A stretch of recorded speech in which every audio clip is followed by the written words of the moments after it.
Morning students, welcome to Sipa education classes. आपका स्वागत है स्टूडेंट्स। आज स्टूडेंट्स ज़्यादा टाइम ना लेते हुए वीडियो को मैं स्टार्ट करूंगा और इस वीडियो की एक स्पेशलिटी ये होगी कि इसमें मैं 10 क्वेश्चंस जो आपको है वो एक्सप्लेन करूंगा। बाकी के जो 20 क्वेश्चंस जो लेफ्ट रहेंगे वो आपको सेल्फ करके देने होंगे, जिनकी रिप्लाई कमेंट मुझे देने होंगे कमेंट बॉक्स में टाइप करके। तो वीडियो को स्टार्ट करने से पहले मैं आप सभी लोगों से मेरी एक रिक्वेस्ट है कि अगर अभी तक आपने हमारे वीडियो को लाइक नहीं किया तो लाइक कर दीजिए और चैनल को सब्सक्राइब नहीं किया हो तो सब्सक्राइब ज़रूर कर दीजिए। तो पहला क्वेश्चन स्टार्ट करते हैं जो आपकी स्क्रीन पर है। द जज इंक्वायर्ड इनटू द केस। इसका ये एक्टिव वॉइस है। इसके ये 4 ऑप्शंस जो आपको दिख रहे होंगे वो पैसिव हैं। तो उनको आपको क्या करना है, इसमें जो करेक्ट पैसिव होगा वो उस पैसिव की फाइंड आउट करना है, सर्च करना है कि which passive is correct. So active है हमारा द जज इंक्वायर्ड इनटू द केस। अब इसके ऑप्शंस हैं 4। तो पहले तो हम ये ऑप्शन देखते हैं कि जो बिल्कुल ही इनकरेक्ट होगा उसको पहले देखिए आप। तो सबसे पहले हम जानते हैं कि जो ऑब्जेक्ट पहले आता है एक्टिव वॉइस में, पैसिव वॉइस के अंदर। तो सबसे पहले हम देखते हैं इसमें एक्टिव हमारा यानी कि ऑब्जेक्ट क्या है। तो ऑब्जेक्ट हमें मालूम है कि द केस है इसमें। ओके, तो उसके बाद करना क्या है, द केस तो सभी में लिखा है ऑप्शन, यानी कॉमन हो गया। उसके बाद ये देखिए कि ये सिंपल पास्ट का है, तो इसके लिए हमारे पास वॉज या वर लगाना होता है। तो अब इसमें वॉज या वर वाले सेंटेंस हमें देख लेना है, वो भी वॉज वाला वो वाला सेंटेंस देखना है, क्योंकि यहाँ इसमें वॉज आएगा, क्योंकि वर नहीं आएगा, क्योंकि केस यहाँ पर सिंगुलर सब्जेक्ट है, इसलिए यहाँ पर वॉज लगाना होगा। ओके, तो अब वॉज किस किस में लगा है ये आप देखिए पहले। तो लास्ट वाला डी ऑप्शन जो है वो इनकरेक्ट है, क्योंकि इसमें वॉज नहीं दिया हुआ है। बी वाला ऑप्शन है, इसमें वॉज नहीं है, इसमें हैड बीन दिया हुआ है। इट मीन्स बी और डी ये दो तो आपके रॉन्ग हो गए, इनको आप ऑप्शन में से हटा दीजिए। अब बचते हैं ए और एंड सी। अब आपको दो देखने हैं, इनमें से एक आपका सही होगा। तो पहला आप पहले सी से स्टार्ट कर लेते हैं, चलिए। तो the case was inquired by the जज। अब इसमें देखिए कि इनटू नहीं है, क्योंकि जबकि एक्टिव में हमारा इनटू भी दिया हुआ है, इंक्वायर्ड इनटू। ओके, अब इनटू इसमें से मिस है, इट मीन्स यहाँ पर ये कमी रह गई। तो ये एक प्रूव होता है कि सी ऑप्शन भी हमारा इनकरेक्ट हो जाता है। अब बचता क्या है, ए वाला ऑप्शन। तो ए ऑप्शन हमारा राइट होगा। फिर भी इसे ग्रामेटिकली या अकॉर्डिंग टू द रूल इसको हम चेक कर लेते हैं कि द केस हमारा जो है वो ऑब्जेक्ट है, आगे आ गया, राइट है। अकॉर्डिंग टू द रूल यहाँ पे वॉज या वर लगाना होगा, तो वॉज लगा दिया हमने। उसके बाद थर्ड फॉर्म आती है B3 वर्ब का, इंक्वायर्ड हो गया, इनटू ये फ्रेजल वर्ब है पूरा, इंक्वायर्ड इनटू। ओके, तो इंक्वायर्ड इनटू लगा दिया हमने।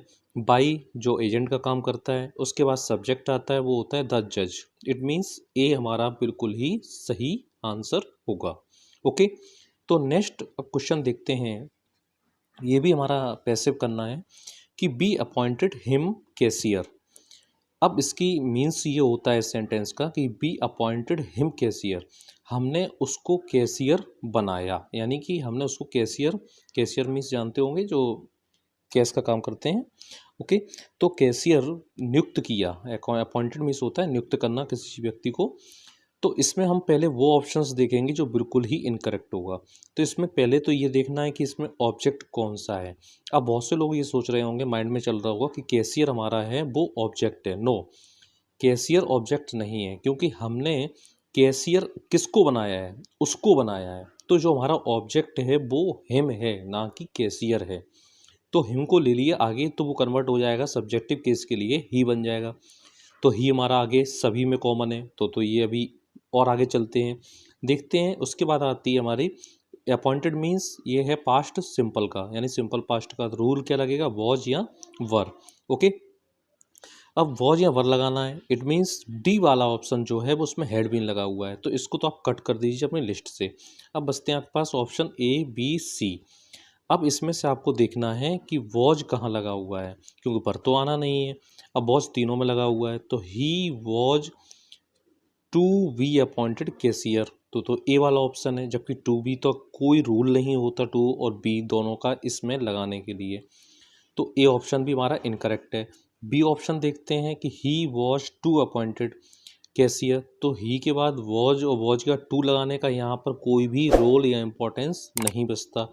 रूल के अकॉर्डिंग होता क्या है कि ही वॉज अपॉइंटेड कैशियर, तो this option is absolutely correct, क्योंकि रूल हमारा होता है कि सबसे पहले हमें ऑब्जेक्ट को आगे लेकर आके सब्जेक्ट बनाना होता है, उसके बाद वॉज या वर लगाना होता है according to the subject, then हमें वर्ब का थर्ड फॉर्म लगाना होता है, उसके बाद हमने जो कुछ भी उसको बनाया है यानी कि कॉम्प्लीमेंट जो हो सकता है, अनयूजुअल वर्ड या अदर वर्ड भी कह सकते हैं इसे, वो हमने कैसियर कर दिया। चाहें तो आप बाई अस यहाँ लगा सकते हैं, लेकिन जब ऑप्शन में नहीं है तो आई थिंक हमें यहाँ ज़रूरत नहीं होगी, तो C answer is correct. Okay, next question देखते हैं, क्वेश्चन नंबर 3। इसमें हमारे पास 4 सेंटेंसेस दिए हुए हैं। अब इसमें कहा गया है कि दिस सेंटेंस इज करेक्ट, कौन सा सेंटेंस यहाँ पर करेक्ट होगा। तो कौन सा सेंटेंस है देखते हैं। तो the crops had destroyed before it rained, तो इसमें सेकंड है the crops had destroyed before it rains, the crops had destroyed before it was raining, the crops had been destroyed before it rains. It means नीचे से start कर लेते हैं, चाहे पहले से स्टार्ट कर लीजिए, ए से ही स्टार्ट कर लेते हैं। चलिए, तो the crops had destroyed before it रेन्ड, ये पास्ट से परफेक्ट का टेंस है। अब इसमें रूल क्या होता है कि जो पहले वाला सेंटेंस हम पार्ट जो बनाते हैं उसको बनाते हैं पास्ट परफेक्ट में, और सेकंड पार्ट जो हम बनाते हैं बिफोर वाले सेंटेंस में उसको हम सिंपल पास्ट यानी पास्ट इंडेफिनिट में ट्रांसलेट करते हैं। तो पहले हमारा क्या बन गया, द क्रॉप्स हैड डिस्ट्रॉयड, ये सिंपल पास्ट परफेक्ट का है, एब्सोल्युटली राइट। देन उसके बाद मैं बिफोर लगाया, ओके। उसके बाद बचता है it rained, it means simple past, क्योंकि रेन्ड मीन्स यानी कि सेकंड फॉर्म ऑफ वर्ब। तो वर्ब क्या है, रेन, तो रेन का थर्ड सेकंड फॉर्म हो गया, रेन्ड हो गया। इट मीन्स हमारा पहला ही ऑप्शन यहाँ पर एब्सोल्युटली और 100% राइट हो जाएगा। सेकंड क्यों नहीं होना है वो भी मैं आपको बता देता हूँ, क्योंकि हैड डिस्ट्रॉयड तो सही है, इट रेन्स लगा हुआ है, जबकि रूल हमारा कहता है कि इसमें सेकंड फॉर्म आती है, तो ये तो इसलिए रॉन्ग हो गया। थर्ड वाला इसलिए रॉन्ग हो गया क्योंकि इट वॉज रेनिंग दिया हुआ है, जबकि पास्ट कंटिन्यूस की वर्ब तो इसमें आनी नहीं है। डी ऑप्शन इसलिए रॉन्ग हुआ क्योंकि हैड बीन दिया हुआ है इसमें, और इधर साइड में इट रेंस दिया हुआ है, इधर दिखा रहा है कि सिंपल प्रेजेंट का है, और इधर दिखा रहा है आपका पास्ट परफेक्ट कंटिन्यूअस से रिलेटेड है। तो ये दोनों ही फुल रॉन्ग हो जाएंगे, यानी कि बी सी डी ऑप्शंस जो हैं वो फुली रॉन्ग हैं, और ए ऑप्शन ही आपका ओनली करेक्ट होगा। नेक्स्ट सेंटेंस आपका देखते हैं, क्वेश्चन 4। इसमें क्या है, इसमें भी हमें यही बताना है कि विच सेंटेंस इज करेक्ट। तो पहला ऑप्शन है C is about to singing a song. About to का मैंने आपको रूल पहले बताया होगा, और शायद आप लोग जानते भी होंगे कि C is about to, it means about to तब लगता है जब सेंटेंस में हमारा ये ट्रांसलेट होता है बाला है, बाली है, बाले हैं। तो सी इज अबाउट टू, तो अबाउट टू के बाद हमेशा हमें क्या करना होता है, रूल के अकॉर्डिंग वर्ब की फर्स्ट फॉर्म लगानी होती है, लेकिन यहाँ पर सेकंड आईएनजी वाला वर्ब दिया हुआ है, तो ये वाला सेंटेंस हमारा रॉन्ग हो जाएगा। सेकंड है C is about to Seng, Seng means यानी कि सिंग का सेकंड फॉर्म हो गया सेंग, तो इसलिए यहाँ पर रॉन्ग हो गया। अब देखते हैं सी वाला ऑप्शन, तो C is about to sing a song, यानी कि सी सब्जेक्ट है, इज भी ठीक है, अबाउट टू है ही है, उसके बाद सिंग हमारा फर्स्ट फॉर्म है और फर्स्ट फॉर्म लगती है, तो इट मीन्स ये क्लियर हो जाता है कि C option is absolutely right. D option इसलिए राइट नहीं है कि अबाउट ऑफ दे दिया है और सेंग भी दे दिया है, तो इसलिए रॉन्ग है, तो only C option is correct. Okay, I hope कि आप लोगों को समझ में आ रहा होगा। वीडियो को थोड़ा सा लॉन्ग हो जाएगा, लेकिन इसको समझते रहिए और देखते जरूर रहिए। क्वेश्चन नंबर 5 है फाइंड ऑड वन आउट। इसमें एक स्पेलिंग यानी मीनिंग दिया हुआ है एबोंडन। एबोंडन का मतलब होता है त्यागना, किसी चीज़ को त्याग कर देना यानी हटा देना। अब इसमें 4 स्पेलिंग्स दिए हैं जो आपको मैच करेंगे, वही आपको देखना है। पहला है फोरसेक, दूसरा है लीव, तीसरा है गिव अप, और डी वाला ऑप्शन है एरोगेंट। तो फोरसेक मीन्स भी होता है हटाना, त्यागना, लीव मीन्स भी होता है हटाना, गिव अप मीन्स भी होता है हटाना या छोड़ना। अब बचता है एरोगेंट, एरोगेंट मीन्स होता है घमंड, यानी कि त्यागना और घमंड दोनों का आपस में कोई मैच नहीं है, तो हमारा जो ऑप्शन होगा वो ठीक होगा एरोगेंट। तो ऑप्शन डी इसका सूटेबल आंसर होगा। ओके, ये सारे क्वेश्चंस बहुत ही इंपॉर्टेंट है, कई बार एग्जाम्स में, कंपटीशन एग्जाम्स में पूछे गए हैं, इसलिए इन क्वेश्चंस को बहुत ही बारीकी से देखिए। नेक्स्ट क्वेश्चन है क्वेश्चन नंबर 6, कॉन्डेमन। कॉन्डेमन मीन्स इसके निंदा करना होता है, किसी चीज़ की अवहेलना करना, निंदा करना। ओके, तो इसके ऑप्शंस हैं ए ब्लेम, बी है ग्रीटिंग्स, सी है कन्विक्ट, डी है रिप्रोच। तो ब्लेम मीन्स भी किसी पे दोष लगाना होता है, निंदा करना ही हो गया। कन्विक्ट मीन्स भी निंदा करना ही होता है। रिप्रोच मीन्स भी निंदा करना होता है। लेकिन ग्रीटिंग्स मीन्स स्वागत करना या मिलना होता है। तो हमारा ये वाला जो वर्ड है वो इससे मैच नहीं कर रहा है, इसलिए यहाँ पर जो आंसर बनेगा वो ग्रीटिंग्स यानी कि बी ऑप्शन हमारा सही रहेगा। Okay okay students, next question देखते हैं। Question number 7, one word substitution. अब वन वर्ड सब्स्टिट्यूशन ये एग्जाम्स में कई बार पूछा जाता है और स्टूडेंट्स इसमें परेशान हो जाते हैं और काफ़ी सारे प्रॉब्लम्स उनको फेस करना पड़ता है। लेकिन हम देखते हैं, पहला क्वेश्चन है स्टडी ऑफ पॉपुलेशन, यानी कि पॉपुलेशन की स्टडी को क्या कहा जाता है। तो इसके ऑप्शंस हैं डेमोग्राफी, दूसरा ऑप्शन है नोमोलॉजी, तीसरा ऑप्शन है एंटोमोलॉजी, तो फोर्थ ऑप्शन जो बनेगा इसका जियोग्राफी।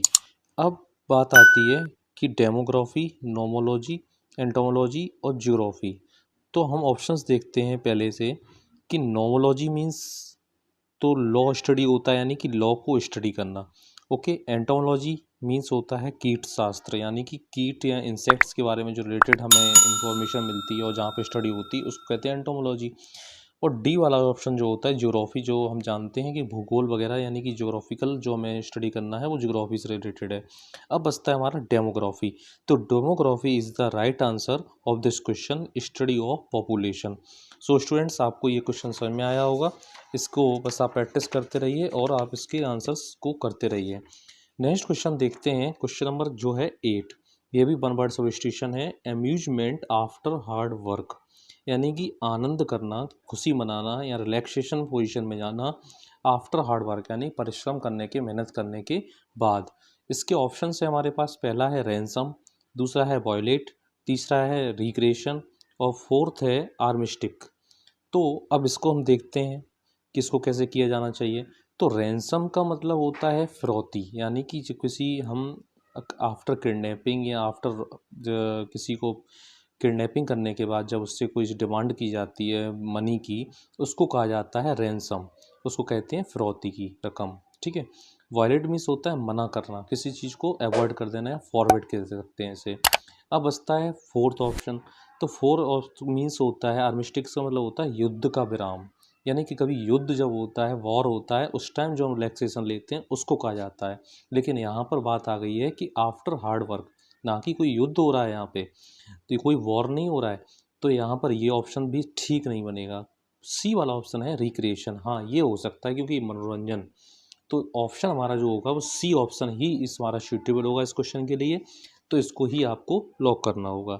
अब देखते हैं वीडियो को, मैं फिर से बता दूँ, आप लोग लाइक कर दीजिए, वीडियो बहुत ही अच्छा है और इसमें जो भी क्वेश्चंस मैंने सेलेक्ट किए हैं वो हर बार कभी भी न कभी आरआरबी, बैंक, पीओ और रेलवे, नेवी और एसएससी एग्ज़ाम्स में पूछे गए हैं। टेट एग्ज़ाम्स में पूछे जाने वाले सिलेक्टेड क्वेश्चंस को ही मैंने सेलेक्ट किया है, इसलिए आप वीडियो को लाइक कर दीजिए और वीडियो के साथ और चैनल के साथ बने रहिए। क्वेश्चन नंबर 9 देखते हैं, find out the error part. अब आपको यहाँ पर एक सेंटेंस दिख रहा है, जैसे देयर, देयर में पहला फर्स्ट इसको कहेंगे, स्लैश बॉज इसको 2 कहेंगे, a boy apostrophe S college इसको 3 ऑप्शन कहेंगे, उसके बाद इन माई विलेज इसको 4 ऑप्शन कहेंगे और नो एरर इसको 5 ऑप्शन कहेंगे।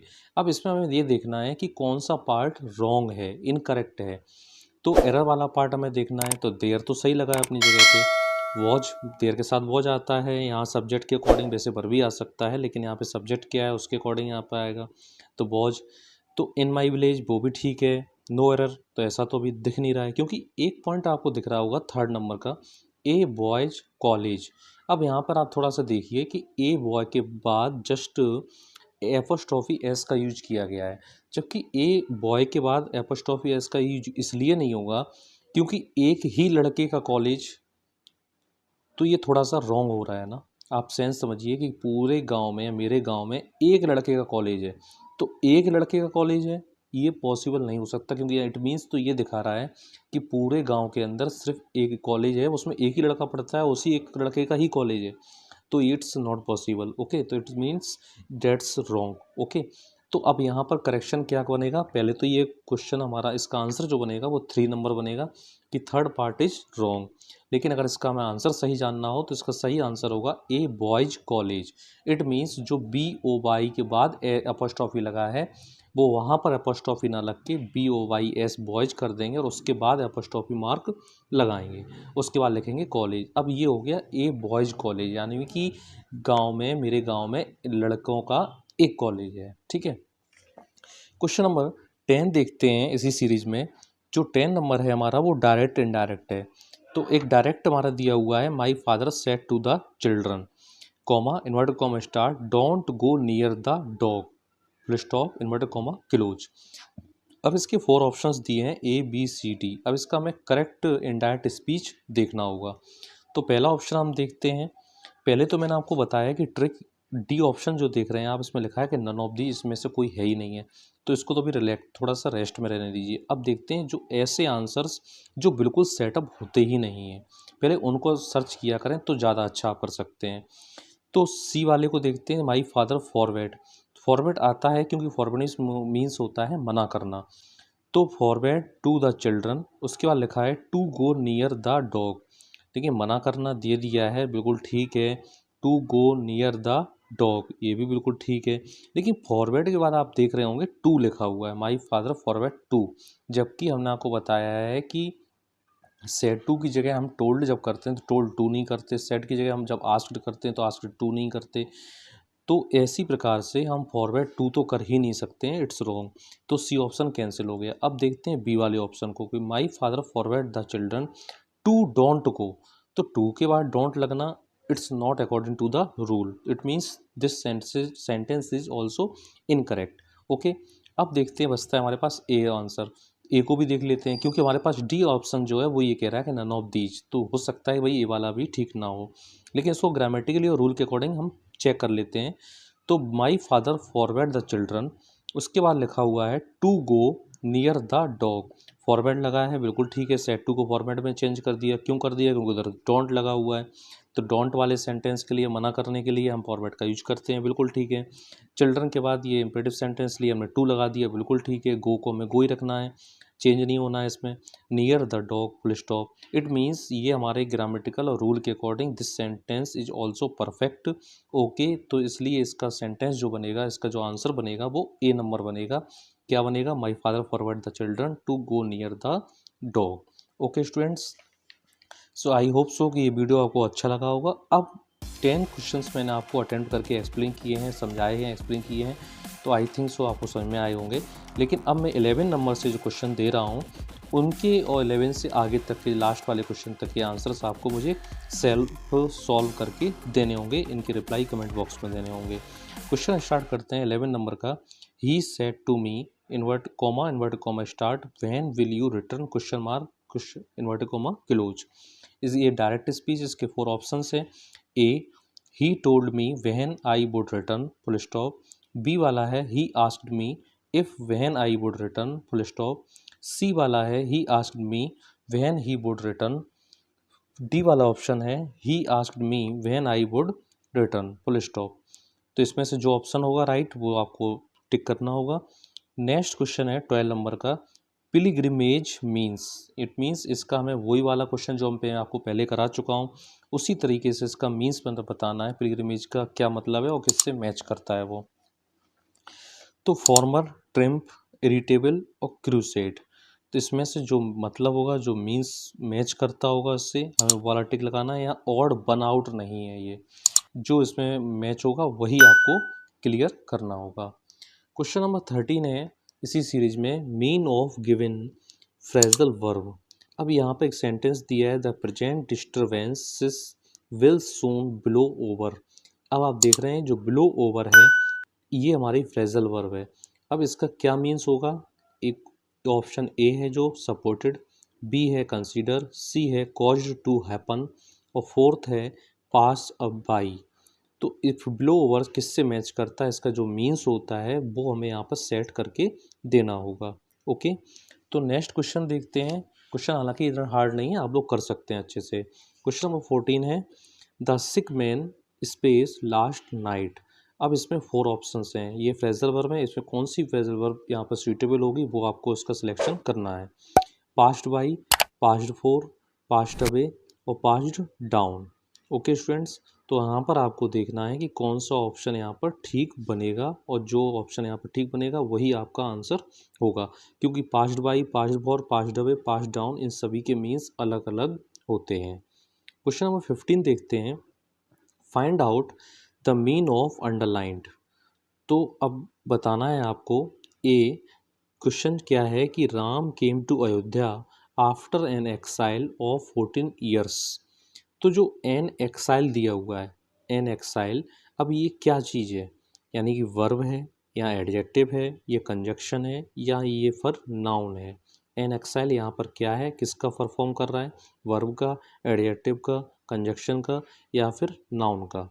ओके स्टूडेंट्स, नेक्स्ट क्वेश्चन देखते हैं। Find out the error.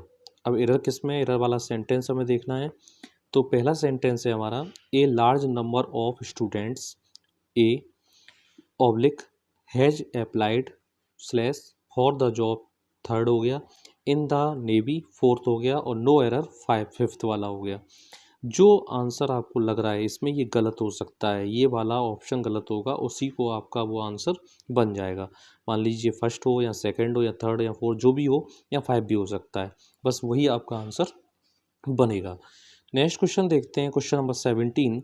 My father doesn't go, ये पहला ऑप्शन है। उसके बाद slash to the city on the foot, ये सेकंड हो गया। Slash he goes there, third हो गया। स्लैश बाई ट्रेन, ये फोर्थ है। और नो एरर फाइव है। ऐसे क्वेश्चन सबसे ज़्यादा टेट एग्जाम में और एसएससी एग्जाम में पूछे जाने वाले क्वेश्चंस हैं। तो ये आपको देखना है इसमें कौन सा पार्ट जो है हमारे सेंटेंस का वो फुली रॉन्ग है। ओके, नेक्स्ट क्वेश्चन देखते हैं 18। I have a lot of experience space teaching, full stop. इसमें प्रीपोजिशन है, कौन सा प्रीपोजिशन यहाँ पे सूटेबल हो रहेगा वो आपको यहाँ पर फिल करना है। पहला ऑप्शन है ऑफ, दूसरा ऑप्शन है इन, तीसरा ऑप्शन है इन टू, और चौथा ऑप्शन है फोर। ओके, क्वेश्चन नंबर 19 देखते हैं। He will inquire space the matter. अब यहाँ पर भी आपको प्रीपोजिशन फिल करना है, तो ऑफ आएगा, अबाउट आएगा, इनटू आएगा या आफ्टर आएगा, जो भी सूटेबल होगा वो आपको फिल करना होगा। क्वेश्चन नंबर 20 देखिए। Amar is too selfish to be a friend, ये हमारा ट्रांसफॉर्मेशन है, यानी कि रिमूव टू जिसे कहते हैं। तो यहाँ पर फोर सेंटेंस दिए हैं। Amar is so selfish that he cannot a friend. अब इसमें से कौन सा ऑप्शन हमारा ठीक होगा वो आपको यहाँ पर सिलेक्ट करना होगा। सेकंड ऑप्शन भी मैं रीड कर दूँ, Aman is so selfish that it cannot a friend. Third है Amar is so selfish that he can be a friend. And last option है Amar is so selfish that he cannot be a friend. तो जो option यहाँ पर ठीक होगा वो आपको अपने आंसर शीट में फिल करना होगा। क्वेश्चन नंबर 21 है। The police arrested the terrorist and sent him to jail. तो ये आपका एक्टिव वॉइस है, इसके आपको पैसिव वॉइस करके देने होंगे। तो फोर पैसिव यहाँ पे ऑप्शंस में दिए हैं। पहला है the terrorist had been arrested and he was sent to jail.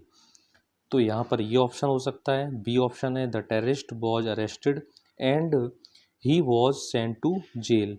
C option है he was sent to jail and the terrorist was arrested, full stop. D option है he had been sent to jail, a terrorist was arrested. तो जो भी option यहाँ पर suitable होगा वो आपको लगाना होगा। क्वेश्चन नंबर 22 है। विच सेंटेंस इज करेक्ट। यहाँ पे फोर सेंटेंसेस दिए हैं। अब इसमें आपको देखना है ग्रामेटिकली और according to the rule which sentence is correct, यहाँ पे कौन सा सेंटेंस सबसे ज़्यादा करेक्ट होगा। पहले ऑप्शन में है Mukesh is junior to all his brothers. Second option है Mukesh is more junior to all his brother, full stop. C option है Mukesh is less junior to all his brothers, full stop. D option है Mukesh is junior than all his brothers, full stop. जो sentence यहाँ पे correct होगा वही आपका answer होगा। Next question देखते हैं 23। Diabetes space an infectious disease, full stop. अब यहाँ पर आपको टेंस की वर्ब बननी है कि यहाँ पर वर आ सकता है, आर आ सकता है, इज आ सकता है या फिर कैन आ सकता है। जो भी सूटेबल आंसर होगा वो आपको कमेंट बॉक्स में रिप्लाई करके देना होगा। Your feedback is very important to us. Okay students, तो क्वेश्चन नंबर 24 देखते हैं। Sonu had to look high and low before he could find his key, full stop. अब हाई एंड लो का means यहाँ पर दिखाना है आपको कि इडियम्स हैं ये, कि हाई एंड लो का क्या मतलब होता है, जिसका ए मीन्स है, ए और यानी कि ऑप्शंस है नोवेयर, सेकंड ऑप्शन है ऑलवेज, थर्ड ऑप्शन है एवरीवेयर और फोर्थ ऑप्शन है समवेयर। मैं फिर से बता दूं, हाई एंड लो का यहाँ पर मीन्स आपको बताना है कि क्या होगा, nowhere, always, everywhere, somewhere. Okay students, question number 25 ऐसी सीरीज में, I saw him make a dry face. अब यहाँ पर बताना है कि मेक ए ड्राई फेस का क्या मतलब होता है। पहला ऑप्शन है एब्यूज, दूसरा मतलब होता है फील सिक, थर्ड ऑप्शन होता है cry with pain, fourth option है कि सो डिसअपॉइंटमेंट। स्टूडेंट्स आपको बहुत बारीकी से इसको देखना है कि ये सारे क्वेश्चंस जो हैं बहुत ही ज़्यादा इंपॉर्टेंट हैं और बहुत ही सिलेक्टेड एग्जाम्स में आ चुके हैं, उन्हीं का कलेक्शन मैंने इसमें लिया है। क्वेश्चन नंबर 26 है one who believes in one self. तो इसमें क्या मतलब हो सकता है, किसका क्या मतलब होगा, one who believes in one self, it means ये हमारा वन वर्ड सब्स्टिट्यूशन है, जिसको देखना है वन वर्ड। तो एगोइस्ट, बैट्रियन, पैलमिस्ट, एडोलसेंट सॉरी, तो एडोलसेंट। अब यहाँ पर कौन सा मतलब होगा, वन वर्ड किससे मैच कर रहा है वो आपको यहाँ पर देखना होगा। नेक्स्ट क्वेश्चन है question number 27, change into assertive. ये 4 सेंटेंस आपको पहले एक सेंटेंस दिया है, what A pretty flower it is, exclamation mark. अब ये एक्सक्लेमेटरी सेंटेंस है हमारा, क्योंकि एक्सक्लेमेशन मार्क लगा हुआ है। अब इसी सेंटेंस से आपको इसका एक असर्टिव सेंटेंस प्रिपेयर करना है। इसके ऑप्शन है 4। पहला है it is pretty flower, B है it is a very pretty flower, C है it is more pretty flower और डी है it is flower pretty exclamation mark. तो जो भी ऑप्शन इसका राइट होगा, यानी कि जो हमारा एक्सप्लेनेटरी सेंटेंस दिया है उसको कन्वर्टिंग करने के बाद असर्टिव में, तो विच सेंटेंसेस इज असर्टिव, तो ये आपको सिलेक्ट करना होगा। मैं आपको फिर से बोल दूं, वीडियो अगर आपने अभी लाइक नहीं किया तो लाइक कर दीजिए। Question number 28, who composed on his blindness, this is marvellous poem of poetry section. तो ये मार्वलस पोएम है और इसके जो कंपोज्ड हैं यानी पोइट्स हैं वो हैं, फर्स्ट ऑप्शन में John Keats, second option John Milton, third option है जॉन थॉमस और फोर्थ ऑप्शन है P B. Shelley. Okay students, question number 29, space you apologise comma I shall punish you, full stop. इसके options हैं therefore, till, since, unless. Which conjunction is correct here, तो आपको यहाँ पर लगाना होगा। Okay, question number 30, this is the last question of this series. Okay, A black सीप means, इसके ऑप्शन है ब्लैक सीप का क्या मतलब होगा। ए ऑप्शन है इंपॉर्टेंट फिगर, बी ऑप्शन है जनरल स्टडी, सी ऑप्शन है डिस्ग्रेसफुल पर्सन और डी ऑप्शन है जेंटलमैन।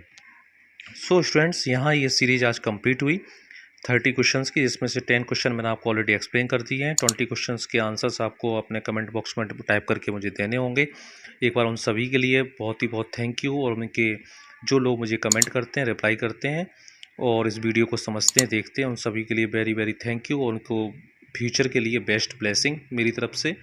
और आप इस चैनल को सब्सक्राइब कर दीजिए और वीडियो को देखते रहिए और हमारे चैनल के साथ जुड़े रहिए। फिर मिलते हैं एक नई वीडियो के साथ, तब तक के लिए थैंक यू।